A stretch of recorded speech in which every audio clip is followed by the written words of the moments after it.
زندگی ایک کتاب ہے جس کا پہلا صفحہ پیدائش اور آخری صفحہ موت ہے۔ درمیانی صفحات خالی ہیں، ان میں جو پسند ہو وہ لکھیں۔ بس ایسا کچھ لکھیں کہ آخرت میں اللہ کو دکھاتے ہوئے شرمندگی نہ ہو۔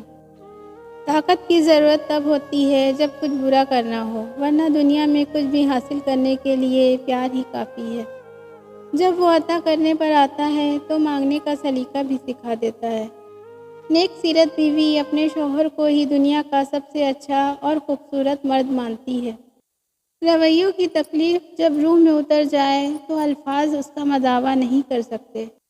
انسان اتنا بھٹک گیا ہے کہ اسے اپنی قبر کے معاملات کا نہیں پتہ، لیکن دوسروں کے جہنم جانے کا پورا یقین ہے۔ آپ اپنے رب کے سامنے ہیں، موبائل اور انٹرنیٹ کا تنہائی میں غلط استعمال نہ کریں۔ اللہ دیکھ رہا ہے، کیونکہ کہیں قیامت کے دن سب کے سامنے آپ کے اعمال دکھا نہ دیے جائیں۔ کبھی کبھی ٹھوکریں اچھی ہوتی ہیں، ایک تو راستے کی رکاوٹیں پتہ چل جاتی ہیں اور دوسرا سب سے بڑھ کر سنبھالنے والے ہاتھوں کا پتہ چل جاتا ہے۔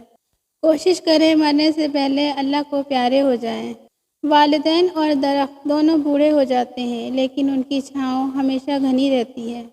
اے دلوں کو پھیرنے والے رب، میرے دل کو اپنی اطاعت کی طرف پھیر دے۔ بہتر ہی نہیں بہترین ہوگا جس دن رب پر مکمل یقین ہوگا۔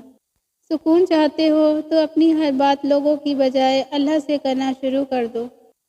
اے اسباب کے پیدا کرنے والے، میرے لیے بہتر اسباب پیدا کر۔ دعا سبب ہے اور اللہ مسبب الاسباب ہے۔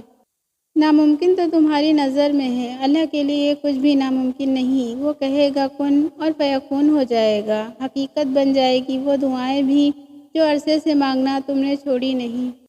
لوگوں کے لیے امید بن جائیں، ٹوٹے دلوں کا حوصلہ بن جائیں، لڑکھڑاتے قدموں کی ہمت بن جائیں۔ اللہ وہاں سے راستے بنائے گا جہاں آپ کا گمان بھی نہیں ہوگا، انشاءاللہ۔ زندگی میں اتنی تو اچھائی سے رہو کہ جب کوئی آپ کو کہے کہ تمہیں تمہارے کاموں کا بدلہ ملے تو وہ تمہیں دعا لگے، بددعا نہیں۔ جب کسی ضرورت مند کی ضرورت پوری کرو تو فخر نہیں، شکر کرو کہ رب نے اس قابل بنایا کہ اس کی عطاؤں کو اسی کی مخلوق میں تقسیم کر رہے ہو۔ زمین انتقال کے بعد بندے کی ہوتی ہے اور بندہ انتقال کے بعد زمین کا ہو جاتا ہے۔ ہر چیز نصیب کا حصہ ہے، پھر چاہے وہ غم ہو یا خوشی۔ ہم سوچتے ہیں کہ ہم خود اللہ کی جانب جاتے ہیں، حالانکہ ہمیں تو اس کی جانب بلایا جاتا ہے، کبھی گرا کر اور کبھی سنبھال کر۔ کبھی کبھار کھو جانا چاہیے، یہ دیکھنے کے لیے کہ کون تلاش کرنے آتا ہے۔ ماتم نہیں ہے کوئی قصہ حسین کا، سڑکوں پہ مت بناؤ تماشا حسین کا۔ قرآن کہہ رہا ہے زندہ ہے سب شہید اور تم نکالتے ہو جنازہ حسین کا۔ عروج پر ایسا کچھ مت کرو کہ زوال میں تمہارا حال پوچھنے والا بھی کوئی نہ ہو۔ رسول اللہ صلی اللہ علیہ وسلم نے فرمایا، تنہا رہنے والے سبقت لے گئے۔ صحابہ نے کہا، اے اللہ کے رسول، یہ تنہا رہنے والے کون لوگ ہیں؟ آپ صلی اللہ علیہ وسلم نے فرمایا، جو لوگ اللہ کے ذکر میں مشغول رہتے ہیں۔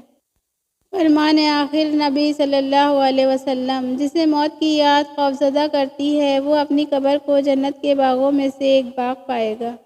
رسول اللہ صلی اللہ علیہ وسلم نے فرمایا، 7 طرح کے لوگ ہوں گے جن کو اللہ اس دن اپنے سائے میں جگہ دے گا جس دن اس کے سائے کے سوا اور کوئی سایہ نہ ہوگا۔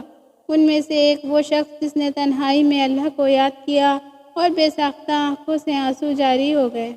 انسان کے الفاظ نہیں بولتے، بس اس کا وقت بولتا ہے۔ غصہ ماچس کی تیلی ہے جو دوسروں کو جلانے سے پہلے خود جلتی ہے۔ اگر آپ حق پر کھڑے ہیں تو آپ کو چلا کر بات کرنے کی ضرورت نہیں، اور اگر آپ حق پر نہیں ہیں تو چلا کر بات کرنے کا کوئی فائدہ نہیں۔ بنا دے مجھے بھی اپنے ان بندوں کی طرح یا رب، جو سوتے ہیں تجھے یاد کر کے اور اٹھتے ہیں تیرا نام لے کر۔ معاملات اللہ کے سپرد کرنا ہی بہتر ہوتا ہے، کیونکہ ہم خود بھی اپنے ساتھ اتنے مخلص نہیں ہوتے جتنا اللہ ہمارے ساتھ ہوتا ہے۔ ہمیشہ خوش رہنے کا مطلب یہ نہیں کہ سب ٹھیک ہے، اس کا مطلب یہ ہے کہ میں نے فیصلہ کر لیا ہے کہ اپنے رب کے سوا اپنے دکھ کسی کو نہیں دکھانے۔ اللہ سے تعلق ایسا ہونا چاہیے جیسے ماں سے ہوتا ہے، تھک جاؤ تو اس کی گود میں سر رکھ دو۔ ناممکن تمہارے لیے ہے، اللہ کے لیے تو کچھ بھی ناممکن نہیں۔ رب کو ٹوٹے دل سے بے حد محبت ہے، اسی لیے دکھی دل والے رب کے قریب ہونے لگتے ہیں۔